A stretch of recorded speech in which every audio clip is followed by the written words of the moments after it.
Hey again, everybody. In continuation of our unit on European overseas expansion, in today's session we will focus specifically on European overseas empires. The New World, so to speak, has been opened up, and now the Europeans are rushing to colonize that land. So, what we will look at specifically is what European countries are starting to build overseas empires in the 1500s and beyond, what methods are they using to acquire these new lands, and then we're going to get into the impacts of that colonization. How does European colonization impact the people on both sides of the Atlantic Ocean? Not just the Europeans, but also, the people who are living in the Americas already. And what are the major political and social changes that are taking place as a result of all this colonization? So those are the essential questions. That's what we intend to cover in today's session. Thus, without further ado, let's go ahead and begin. So, with the discovery of this, quote, new world, and again, I use it in air quotes, new world, because it's not like there's anything new about it. I mean, compared to Western Europe and Asia and Africa, the, quote, old world, I suppose it's new to the Europeans. But anyway, with the discovery of this new world, otherwise now known as the Americas, European nations rushed to exploit its lands, its peoples, and its resources like a midnight madness sale after Thanksgiving. And the Spanish are the first ones that we'll really focus on here. Spain is going to build an overseas empire in Central and South America. And see, Spain is coming out of a period of their history that is known as the Reconquista. Now, if you recall, during the medieval period, by about like the 700s or so, Muslims from North Africa had conquered the Christian kingdoms in Spain. And Spain remained Muslim, and it really did for a very long time. But by about the 1000s or so, the Spanish began a period called the Reconquista, in which they slowly began to reconquer their old kingdoms from the hands of the Muslims. And the Spanish finally finished this Reconquista in the late 1400s. And now they sort of have all of these soldiers who fought in the Reconquista without a whole lot to do. And it's going to be these soldiers called conquistadors, conquerors, fought in the Reconquista, who are sort of like seeking new opportunities for wealth and adventure. And it's going to be these people, these conquistadors, who will ultimately sail to the Americas and conquer an overseas empire for Spain. And in the Americas, the Spanish are going to conquer the two wealthiest and most powerful of the Native American empires, the Aztecs and the Incas. And so in 1519, the conquistador Hernando Cortez landed in what is present-day Mexico. And, there's a whole lot that goes into this story. I'm going to just cut right to the chase for our purposes here. Within the course of a few years, Cortez had defeated the Aztecs and claimed pretty much all of Mexico for Spain. About a decade or so later in 1532, another conquistador, Francisco Pizarro, landed in what is present-day Peru. Again, same thing, longer story. I'm keeping it brief. Within the course of a few years, Pizarro had done what Cortez did in Mexico and conquered the very wealthy and very powerful Incas of Peru. And so what we see here is that Spain has conquered these powerful Native American empires, and with it has gained new land and tons of wealth, because as it turns out, there's an awful lot of gold and silver to be had in the Americas. And so Spain really begins this conquest and colonization and empire building in Central and South America. And this is why, even to this very day, the main language that is spoken in those parts of the world is still Spanish. Now, the Portuguese, you remember them? They were really the first ones who were going out in the Atlantic seeking the magical sea route to Asia. Well, they weren't really big on empire building. They were mainly focused on trade and colonies along the coasts of Africa and further east. That's really what their focus was. They weren't like Spain trying to go off overseas and conquer people and build these empires. Instead, it was more about trade colonies. It's just about trade for them. But they did colonize a little part of South America, the portion that is today the present country of Brazil. And there is only one country in South America that does not speak largely Spanish, and that country today is Brazil. What do they speak there? Portuguese. Why? Well, because it started out as a Portuguese colony.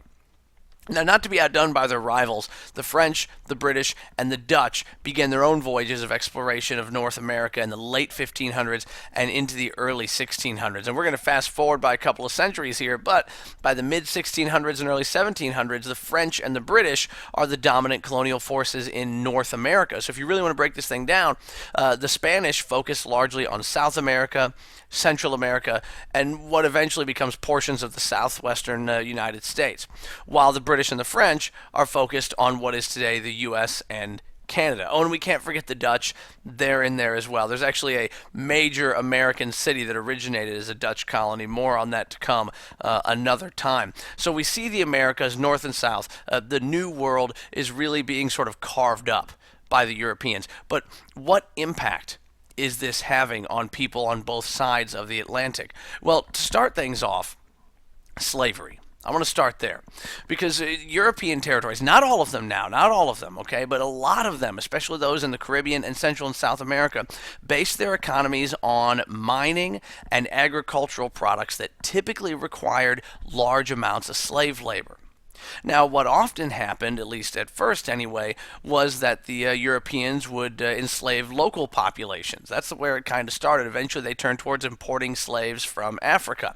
And whether it was these locals or whether it was the enslaved Africans, you'd work on a Spanish plantation, perhaps a Portuguese plantation, or in some South American gold and silver mine. But what we see is the importing of slavery into the Americas. Now, it's fair to be said, too, that slavery is obviously not a new thing, nor is the slave trade a new thing. We know that, the Greeks used slaves, the Romans used slaves, the Muslims used slaves. We mentioned in our last session that the Muslims were actually kidnapping Portuguese and selling them into slavery. So, I mean, this is nothing new. It's just the practice is now being, the European practice anyways, being imported to the New World from the Old. And the slaves that were coming from Africa were part of this large trading cycle that was called the triangular trade. The triangle trade was this three-legged trading cycle that brought slaves to the Americas from Africa in exchange for manufactured goods from Europe and cash crops from the Americas. So basically, if you're a European slave trader, you're going from Europe to Africa with manufactured goods that you're going to trade for slaves. In Africa, African tribes would kidnap other Africans and sell them to the Europeans as slaves in exchange for those manufactured goods. Then the Europeans bring their slaves to the Americas where they sell them. They would buy raw materials, they would buy tobacco, they'd buy rum, they'd buy whatever, and then they'd bring it back to Europe to sell. So you've got this trading cycle that's bringing people, that's bringing goods, that's bringing all kinds of stuff between the New World and the Old, and it's bringing these connections to the New World and the Old. I'm not saying that they're all good connections, but we are seeing this social and economic connection now between the New World and the Old in the form of the triangular trade. The Europeans are going to bring more than just trade to the Americas. If slavery wasn't bad enough, when the Europeans do come to the Americas, they also bring with them diseases. Diseases to which the Native Americans have no immunity. You see, all of us, we are all covered. Right now, as clean as you think you are, you're covered in germs. Okay? You are. Go wash your hands. Why are we not sick 100% of the time? Well, we're not sick 100% of the time because our bodies develop immunities to a lot of these germs. Okay, that's kind of the way it works. And for the Europeans, it's no different. They've got germs and nastiness all over them when they go to the Americas. They come in contact with the natives. Problem for the natives is they don't have immunities to the germs and other nasty little things that the Europeans are bringing over. And as a result, millions and millions of Native Americans become ill with new diseases for which they have no immunities. Things like influenza, things like smallpox were major, major killers, and millions upon millions of Native Americans die as a result of diseases from first contact with the Europeans. It's what the histories like to call the Great Dying. Like, if you think a lot of people died in the Black Death Plague in Western Europe, that's nothing compared to the numbers of Native Americans that die as a result of diseases brought over by Western Europeans. You're talking about entire cultures completely depopulated because of these illnesses. And in some cases, the drastic decline in the native populations are part of what led Europeans to start importing slaves from Africa to work on their Caribbean and South American islands, because so many people were dying from these diseases, they were literally running out of natives, and that's part of why they started bringing in African slaves as a result. So disease is having a major impact. This is one of the many negative things that comes out of this contact between the old world and the new. Now, the cross-Atlantic contact also brings about an exchange of goods, plants, animals, and other items between the Old World and the New. This is something that we refer to as the Columbian Exchange. Why do we call it the Columbian Exchange? Well, because none of this happened before Columbus. Okay, it's not to say that Columbus was bringing all this stuff over, but they call it the Columbian Exchange because it doesn't happen until after Christopher Columbus. A lot of foods, plants, animals that did not exist in Europe prior to this contact are brought over to Europe and vice versa from Europe to the Americas. In the little graphic there, you can see a list of a lot of good things that came over from the Americas to Europe. Things like turkeys, right? They didn't have those in Europe prior to first contact. Potatoes, tomatoes, corn. Corn is not a native European thing. Chocolate is not a native European thing. That was brought over from the Americas to Europe. Became an incredibly popular drink. As a matter of fact, kings in Europe wouldn't go to bed at night without drinking a little bit of chocolate mixed with hot water. You can figure out what that's supposed to be. From Europe to the Americas, things like disease, we talked about that. Certain plants, grapes, bananas, different types of fruits. The honeybee is something, not a lot of people think about that, but the honeybee is something that was brought from the Americas to Europe. Bees are not native to this land. They were brought by Europeans. A lot of livestock, horses, cows, pigs, these are not native to the Americas. Horses did not live in the Americas prior to the arrival of the Spanish. The Spanish brought horses and cows and pigs over here, bred them, for obvious uses, and they ended up just becoming a part of the local ecosystem, and now you can find them all over the place here. So we've got this cross-cultural, cross-Atlantic, cross-plant, animal, human contact taking place that is massively affecting people on both sides of the Atlantic, Old World and New, on a number of levels.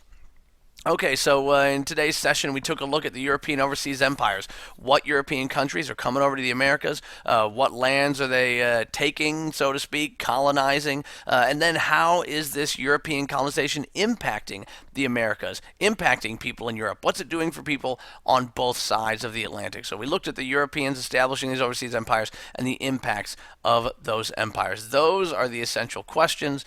Study them, learn them, know them, be ready to talk about them the next time that we meet.